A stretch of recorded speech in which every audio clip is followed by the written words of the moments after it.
Gold is one of the most sought after asset classes in India.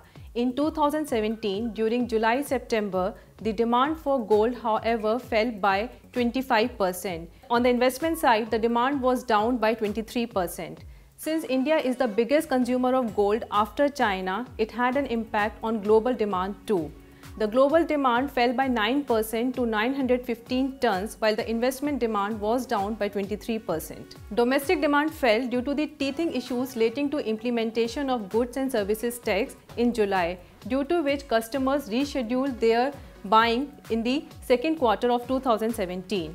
Another concern was implementation of Prevention of Money Laundering Act in August, which says that all transactions exceeding 50,000 have to give their KYC documentation. However, government later revised it and the deadline was extended to 2 lakh. Also, the government has brought gems and jewellery industry under the Prevention of Money Laundering Act, which has mandated KYC for any transaction exceeding 2 lakh.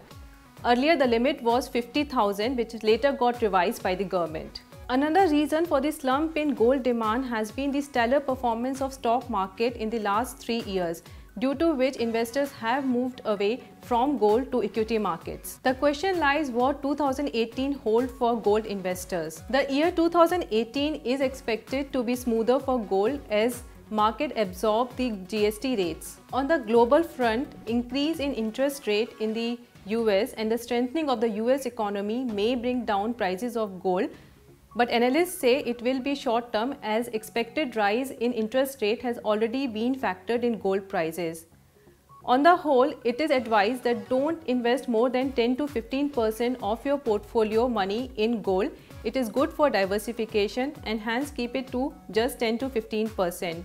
You can invest in gold either through ETF, which held your gold in the form of demat, or you can go for sovereign bonds, which give you interest of 2.5 to 2.75% over and above gain in price movement.